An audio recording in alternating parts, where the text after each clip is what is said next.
Morning लोगोफोर फुंबिलिनि गोजोन हामलायनायखौ जासिहरनायजों लोगोसे बैसागुनि गासिखौबो गाहाम हामलायनाय जासिहरनाय थाबाय। दिनै आङो बैसागुनि मोनसे ब्लग लाना फैलायगोन लोगोफोर, जाहाथे लोगोफ्रा अन्नानै भिडिअखौ फार्स्टनिफ्राय नायलांलायदो। दिनैनि ब्लगाव मा मा देखायलांनो हायो नाजानोसै लोगोफोर।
Mergaram seri nokoro, ini tu kita mesti ada apa mana besar macam ni. Ram seri lega sekarang undika. Kita mesti raja ya apa ada satu musuh. Besok malam bersanai dengan bagi orang Islam mudangi mudang. Dapat sarga nanggo. Lega seri bisa nokoro. Di haudong, di sini dengan ayam monaber. Sekarang ada lega Why dong? Mazang online hanai jananggo loge sini kurau mai bakri mai jananggo musuh kuliah musuh jananggo बेबायदिनो गासिबो गामिनि रायजो राजा आइ आफामोनजों अनलायनानै मोजाङै मोजां थानो हानाय जानांगौ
जोंहा बैसागनि 2 तारिखआव दिनै बैसागु मागिनाय बा बैसागु मागिनाय हाबाफारिया जोंहा फैयै फैयै दा जोबनो थांनायनि लामायावनो फैबायमोन जोंबो मिथियामोन नाथाय दिनै नैबे बैसागनि 2 तारिखआव बैसागु मागिनो फैनायलाय बिथां अनन्त बसुमतारिया लोगोसेनो रायजोआव हाबनायनि जि मान दङमोन जाहाथे बेखौ होनानै बिथाङा बैसागु मागिनायजों लोगोसे बिथाङा रायजोआव हाबनायाव मा पान्डबफोरनि नियम बायदियै नियम दंमोन आसार खान्थि दंमोन जाहाथे बिथाङा दिनै रायजो राजानि गेजेराव बिथाङा नैबे आफादखौ फसायना होदों होमबा आंनिफ्रायबो बेनोसै मानो होनना बुङोब्ला गासिबो रायजो राजा आइ आफाद बिथांमोनानो जुदि बोजबना लाबाय बा मानिबाय होनबाथ' आंनिफ्रायबो बेखिनिखौनो बुंनानै दिनैनि सुंद' बिबुंथिखौ दोनथ'नाय जाबाय गोजोन्थों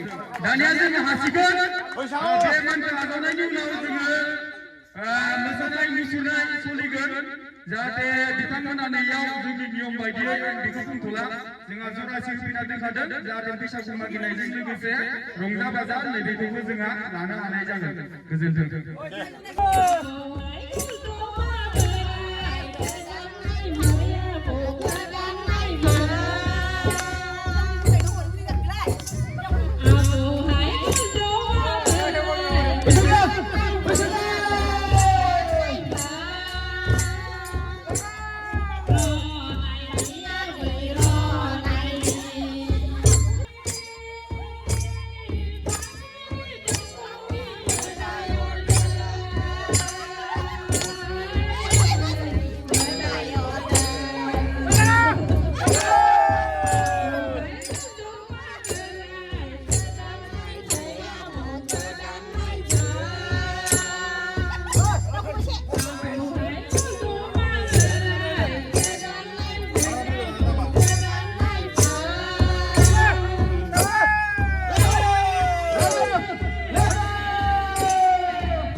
लोगोफोर दिनैनि ब्लग भिडिअआ बेखिनियानोमोन भिडिअखौ बारा गोलाव खालामबाय थाला भिडिअखौ नायनानै मोजां मोनदोंब्ला लाइक खालाम शेयार खालाम कमेन्ट खालाम आरो जुदि नोंथाङा धीरेन बसुमतारी इउटुब चेनेलाव बोरैबा गोदानै आपलोड फैफ्लांदोंबा धीरेन बसुमतारी इउटुब चेनेलखौ साबस्क्राइब खालामना होबानो जाबाय ओमफ्राय मोनसे खोथा दे लोगोफोर साबस्क्राइबाराबो बारा नांला ओमफ्राय वाच टाइमाथ' जाखाबायमोन नाथाय भिडिअ होथारैनि जाहोनाव एसे खम जालांबाय जाहाथे नोंथांमोना थाबैनो आंनि धीरेन बसुमतारी इउटुब चेनेलखौ साबस्क्राइबारखौ 1K खालामना होदो लोगोसेनो वाच टाइमखौबो थाबैनो कमप्लिट खालामना होदो समाबो बारा गैला लोगोफोर मोनाबिलि जालायबाय नै 5:30 जालायबाय दिनैनि ब्लग भिडिअखौ बेखिनिखौनो लानानै फैबाय जोबथारनायाव गासिबनिसिमबो बैसागुनि गोजोन हामलायनायखौ जासिहरनायजों लोगोसे गासिबनिसिमबो खनसे थेंक इउ गोजोन्थों।